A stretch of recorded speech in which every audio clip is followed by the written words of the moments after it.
Yo guys, this is Reinhardt, it's your favorite Russian talking, and today we're gonna be talking about the VLOVE, the power of the VLOVE, the power to the viewers, my friends, because you guys gonna pick the next guide for next week. But let's first of all talk about the upcoming videos for this week that I'm gonna make. I'm gonna talk about also the 5.3 gear changes, the actual defenses of the DKs, warriors, rogues, do some sort of a slight comparison. Basically something that I want to talk about. I want to say that some classes need defensive stance, need a blood presence, and some classes need to get those as well. So I'm gonna talk about that, and I'm also gonna be talking, and by the way, about my vlogs. Do you feel intimate with me when I look at the camera? Do you feel awesome? I'll try to look at the camera more often, but usually I don't know, kind of not used to it. So I'm gonna talk about that, and I'm also gonna be talking about the little thing that I have going on. So, and another thing is blogs. The bloggy, very bloggy blogs. So let's start with the blog first. I'm moving my mic like a mango myself. So the blogs are gonna be the Monday blogs. Start your week with Reinhardt. Let's put it this way. We're gonna have those kind of blogs where I'm gonna be blogging not the guides actually, but the actual funny things about the video games. Not the funny things as sort of haha funny things, but something more stimulating and interesting. For example, I made a blog about the unholy decay, about what do I feel about the unholy decay, what do I feel about the unholy decay as overall. And I put those actual blog because everybody said you should include that in a video, and I put that in a video in terms of unholy rune management. So this week I'm gonna be talking about the dot mechanics. What are the good things about dot mechanic classes? What are the bad things about dot mechanic classes? How you can actually modify your playstyle based on the dot mechanics. So it's gonna be a very interesting blog for those who thinks or feel like reading and increasing your reading capability. Go ahead and read it. I'll try my best to make it worth your time. Now let's talk about the videos coming out this week. I'm gonna make a RBG DK target calling guide because everybody kept asking me to make that, and of course I will be making that. I love you guys. And I'm gonna make it this week as well as finishing up the arena positioning guide as well, because I think that is one of the most important things we can possibly do, is make a really good positioning and awareness for arenas. Let's increase overall playability of a lot of people. By the way, my DK is sitting at rank 4 right now as a PHDK, very strong and offensive comp, pretty damn awesome. Some footage is coming up. I've won against a couple of rank 1 teams. It was pretty fun games. Lost to them, won to them, of course. You know how it goes. But anyway, I'm gonna be trying to focus a little bit more on the luck and the Shadow Priest now, because my DK is got the good team, got the good things going. Looks like Hunter likes to play with me, Paladin likes to play with me, I really like to playing with him. So we might actually push to something extraordinary. Hopefully we can do it. But anyway, so enough about that. I'm gonna be focusing on other classes. Now I'm looking at the camera again. Okay, alright, so let's look at I'm gonna be actually looking at the camera. Now I'm looking at the actual internet, because the votes are the following. The first one, what would you like me to make a next guide about? And the first one is dot mechanics guide. I'm gonna be talking about here how the dot works, how you need to watch out for the dots. But another most important thing that I'm gonna talk about here is actually the haste breakdown points for affliction log, for actual like demo, destro logs, for a shadow priest, for a lot of dot classes, the haste breakdown points in terms of what are the haste levels you can get in order to get an extra tick to your dot. Because sometimes it's better to get extra 500 haste, for example for your affliction lock, and then go full mastery, because you'll get that extra dot tick, which will increase in return, be an overall increase in damage. So really interested in actually making that guide, because I can learn from it myself, probably good amount of information too. The next one is gonna be RBG map analysis guide, and this one I'm gonna make it at the Arathi Basin. I put it WSG AB, but no, it's gonna be Arathi Basin because there's so many different fun elements there that it could be awesome. The next one I'm going to talk about is RBG team compositions in terms of a guide. What would be the perfect RBG team compositions, or how you can make them work. Then we can talk about RBG tank role, healer roles, melee DPS role, hunter roles. The reason why I put a hunter separately, because a lot of hunters have absolutely no clue what the fuck to do. And the last we can wrap it up with the caster roles, the actual caster roles.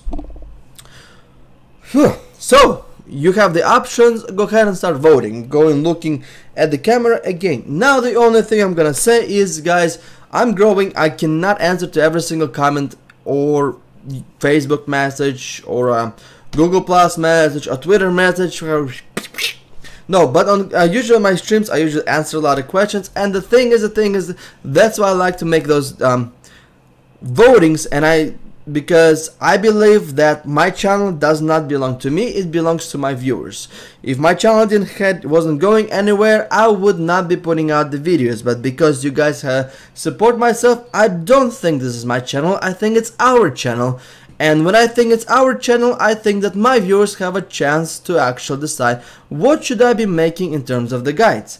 Now the thing is that sometimes people would tell you how you should be making those guides, and how I should be video editing them, how I should be putting them down, how I should be compressing those. And to those people I usually show this middle finger and say, go F yourself. If you don't like it, don't watch my videos. But in terms of what kind of content I'm coming up with, I think people should be actually deciding the determining factor in terms of what I should be doing. So in a sense I think the artist should have the freedom of doing what he actually feels is the best. He can do it, but also the audience should have its power to decide exactly where the main direction of that artist should be. So this is what I'm gonna be trying to do with my YouTube channel. I believe it's a really good model. I hope that a lot of startup YouTubers gonna start following that model, and I hope a lot of people in general will be following that model. So that's my personal partake, guys. Let me know what you think in the comments below. Now we're gonna talk about the little thing I have going. I'm doing a lot of private lessons. Surprisingly enough, a lot of people ask me to do private lessons. I got 16 private lessons last week, which was great, and I think it's a perfect model. So what I'm gonna be doing is actually I'm gonna be giving away private lessons, starting from my guide dates. In my guides I will be doing a private lessons giveaways. Well, one main reason is because I want actually to give away something to a community for supporting me, but unfortunately when you take a broke ass gamer with a crappy accent, crappy annoying ass accent, and the mini mustache and the mustache gangster wannabe, what you get is you get no Razer sponsorship at all whatsoever. I applied to that numerous times, I couldn't get it, I couldn't land it. I'm sorry, I suck. So what I can do is I can probably do a private lessons for you guys, and it's going to be great. I really hope so, because it's probably gonna be a lot of fun to do a giveaway still for a community, and at the same time have that sort of like a personal touch feeling with it as well. So if the person gives away the Razer like Swifty does, I think it's freaking awesome, and I really wholeheartedly support his case. He gives out the community what he gets, and I think it's a great way to do it. But my thing is the reason why I'm saying my private lesson giveaways are gonna be awesome, because this is something that I like to do. I like communicating, I like talking to my subscribers, and yeah, it's going to be something like very personal in terms of me actually do a giveaway to him. Now the biggest thing about my personal lessons, they're not crappy, because I'm not one of those people who, I'm not sure if a few people bought the private lessons from the other high-rated Dust Knights, and they said mine actually rocked their world. For one main reason is because I'm not out there with this annoying accent and say, okay, well, you have to do this, you have to do this, you have to do that, you have to do this, you have to swing your dick, you have to catch the fly, you have to jump through the hoops 5 times, and you're gonna get high-rated. I hate that shit. What I really like to do is I really like living abstract. I like saying, think for yourself, let your playstyle guide you. Work on the skills over the ratings. That's the main thing I stand for in my YouTube channel. And with that said, what I usually like to do is I usually take the screenshot. The first thing I do in my vlogs is, in my private, I take a screenshot of the person, I look at his keybinds, his guides, his playstyle, the way how he plays it, and he ran. I get a general picture of what that person can do and cannot do, and then I direct that person in a way of where he can improve himself. I'm looking at the binds and see if he can actually rebind and reconfigure himself in order to help him, because believe it or not, a person with a good keybinds can provide 20 to 30 more pressure than a person with a bad keybinds. I know, it's actually pretty weird, but anyway, that's the thing I have going. I have about 5 private lesson openings for this week, so if somebody is interested, please shoot me in the email in the description below. So we have 2 links so far. It's a poll code and the email itself, and the blog is going to be the 3rd link, the .mechanic blog, my friends. Now we're finally up to the 10-minute mark, where I can stop advertising about myself like a shameless whore I am, and actually come up with that creativity shit in my vlogs. I'm just kidding, but the vlogs are meant for people to talk about their problems and their feelings. For example, I strongly feel towards the shish kebab and barbecues, but I put my ass on a fucking diet that I strongly feel I'm missing that shit right now. Not really, they're actually not that bad for you, so... I feel like Chipotle though. Chipotle is awesome. It's a Mexican burrito place. I fucking love it. Anyway, let's enough with the sidetracking ADD shit. Let's go over first of all the gear changes. 496 upcoming 5.3 gear changes. Oh my god, Blizzard, you fucking assholes. You're making this game so easy to play. Go fuck yourself. I'm going to unsubscribe. Blizzard, you have absolutely no idea what the community wants. Shut the fuck up, you little fucking potato. That's the first thing I want to say. Okay, the gear changes in 5.3 is better than this season in 5.2, and 5.2 gear changes are better than 5.1, and the 5.1 5.2 gear changes was better than the 4.3. So for the people who like to whine about how Blizzard doesn't give a shit about their audience, how they're not doing something, how they like coming up with the stupidest ideas, shut the hell up, honestly, and grow the fuck up. And if you look at it, Blizzard actually does take the feedback. It takes time for them to implement that feedback. I don't know if they're missing data, or simply put because they just, I don't know, taking their fucking sweet ass time. That's a different thing. But to say that they're completely oblivious and have no idea what they're doing is completely false. Now, to those people who think that the gear advantage should be a deciding factor who wins in PvP, all I want to do is I want to play a little like a sad violin tune and say go fuck yourself with your RBG and stupid arena carries as well. Nobody needs them, okay? Don't be a freaking potato, don't buy those, okay? I would rather talk and help out the legitimate person who is trying to get better but is not there yet themselves, and I would never shit on him, but I would shit on the person who thinks he's incredible, who bought the ratings, who thinks that he's incredible, who thinks he's on par with the rest of the people, and then he fucks up miserably. I would shit on those people. I would shit on liars, but I would always help the people who are trying to learn themselves. Anyway, going back to actual 5.3 gear changes. So, the very first thing is the easier entrance to get the gear is not a bad thing. It's actually a very good thing because it promotes less grinding on the on the gear, and promotes more having fun with it. It promotes more actually working on your PvP skills rather than working on your fucking gear and justify your skills. I absolutely hate and detest it at the same time. So, what I think it is the easier way of getting 5.3 gear is the good change. And why I'm saying it easier way to get it, because simply put, there's not gonna be any upgrades. There's gonna be a PvP power, and the PvP resilience is gonna be on a separate stat. By the way, I'm gonna touch base with that as well. And I'm also saying why it's gonna be easier, because once you hit the conquest point of 27,000, you're supposed to be getting from honor, you can get all that gear. What you gonna do inside that trunk, whatever it is. I'm bad at singing, don't pay attention to it. So what I think is, I think it's essentially a really good idea, and I really enjoy it, and I really like it, and I really appreciate it. Whew. Now we're gonna look at the resilience. Resilience going baseline. One main scary shit about that is items with a shit tons of gem slots, like a necklace with 2 gem slots, and the trinkets, PV trinkets. That's where we can get into dilemma. But it's not gonna be the hard dilemma, because those trinkets can be got from LFR and still equipped in the PvP at the same time. And the reason why I'm saying is they still can be equipped in the PvP at the same time, because simply they're gonna be deleveled. So if you have a heroic trinket or a fire trinket, they're both gonna be deleveled to 496. It's not gonna matter.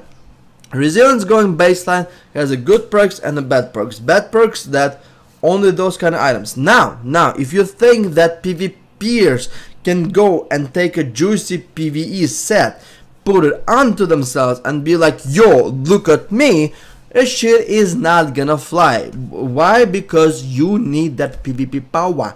PP power, my friend. PP power. You need that PP power. Oh fuck, I love it how people say PP power.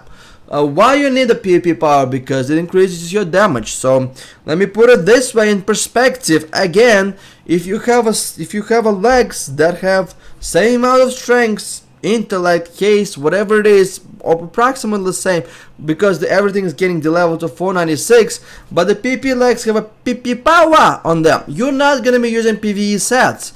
And if you're gonna be using them, you're gonna be a retard who will not do any damage at all whatsoever. So against that, people, please use your brains. I know it's very difficult, but please use your brains, because I come to World of Warcraft forums quite frequently. I read a lot of threads, and the threads like that just makes me want to laugh. Okay, here's the thing. I always thought about it, and I thought it's a great valid point. People who have absolutely no idea what the fuck they're talking about should be either A, shot on sight, or B, had their tongues cut off or fingers broken down so they cannot type jack shit. Because when the people have absolutely no idea how to PvP, no idea about the class balance or anything like that, go out there and try to make a suggestions.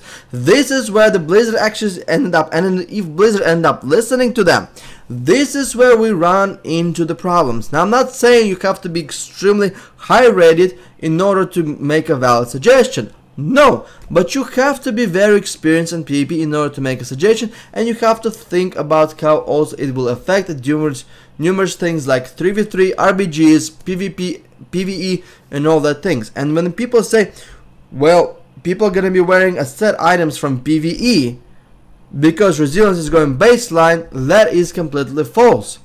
The only time it could be accurate, are you guys ready for it? And it actually could be problematic.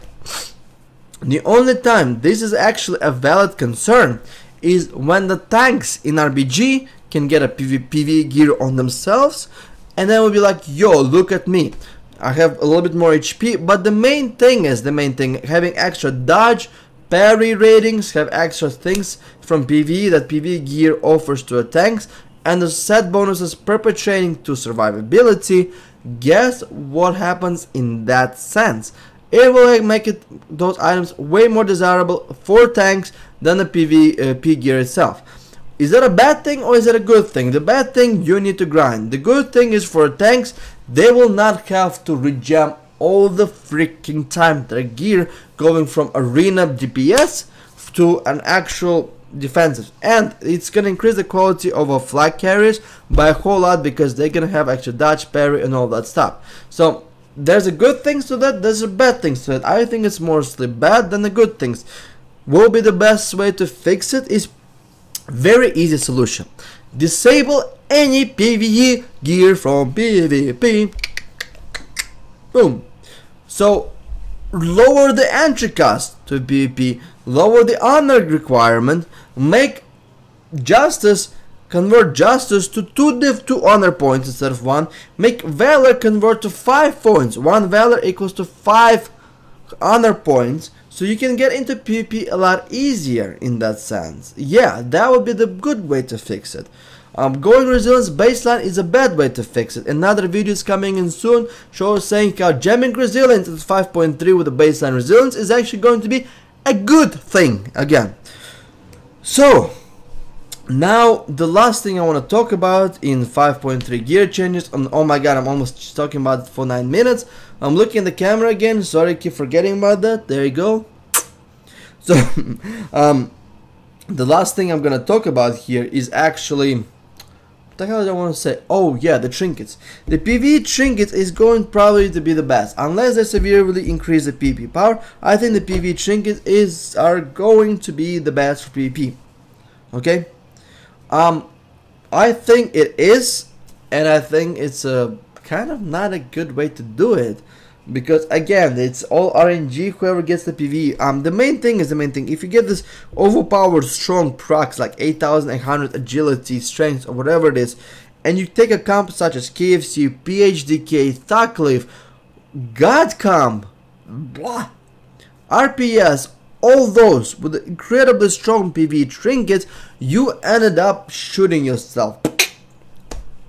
So what I'm gonna say here is that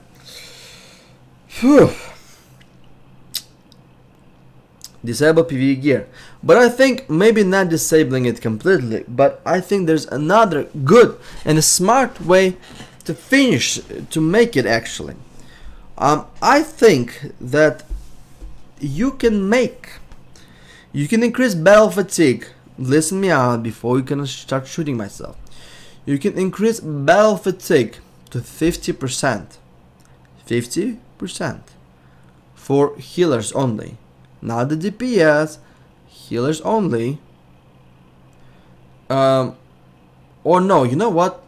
I think this is a good way to do it. This is the good way to do it. You ready for it? This is a good way to do it. Okay, you ready for it? The set bonus! The set bonus, my friends! The set bonus! Very easy. You guys ready for it? Okay. Once, if you equip all the PvP gear and all the PvP pieces on your character automatically deals 5% more damage in PvP, mitigates 5% more damage, he does increase 5% healing and takes in 5% extra healing. And then you can increase battle fatigue to 35% to compensate that. And voila! We have a fixed thing where you can actually wear some PvE gear if you want to, and it will not be at the biggest disadvantage, but at the same time, the PvP gear, maximizing all pieces for the PvP gear, is going to be 100% worth it. So maybe it's not 5%, maybe it should be 10%. So not 100% sure how the thing is gonna pan out, but that's my suggestion. Don't like it, shoot me. The last thing I'm gonna talk about is defenses, because there was a lot of commotion on the defensive stands. And in all honesty, I am not gonna make it in this vlog. I'm probably gonna make it in the next vlog or something like that, or maybe next casual video in throughout the week. The only thing I'm gonna say here is I'm gonna give you like actually a preview of what I'm gonna say in terms of the defensive stance. You guys ready for it? I think that the Blood Presence should stay in the game. I'm actually happy that they're buffing defensive stance for warriors. I do think that maybe they should provide 10% mitigation for decays in Unholy Presence as well. And I also think that they should give a passive mitigation to classes such as Enhancement Shaman, Elite Shaman. They should give maybe a little bit extra mitigation to Boomkins. They should increase the mitigation to Red Palace, give them about 10% extra. They should give it to Monks. I don't want them to give it to Rogues or Pharaohs, because Pharaohs have better form, Pharaohs have Symbiosis defenses. If they rework those two, then maybe they can give them a little bit passive. Pharaohs have a 20% increase healing to their cat form, and the reason why I don't want to give it to Rogues, because Rogues have the most defenses in the game. So basically what the vlog is going to be about is passive mitigation versus active mitigation. If one class has more active mitigation cooldowns, he should be taking more damage into passively. That's my idea. Anyway guys, let me know what you think. Should I be making a vlog about that or not in the middle of the week? Are you interested to listen? Check out my blog, email me for private lessons, and I wish you good days, guys. Good day. Thanks for watching my video, and guys, really appreciate you taking time to watching my ugly face and my Armani exchanged shirt. By the way, it wasn't expensive, it was just something I found. So I'm getting back into shape, running my ass off. It's annoying as hell, weightlifting, so hopefully with the quitting job I have more time to get in a better shape. Thanks everybody for watching this video, and до свидания, my friends. Shit, wait, there.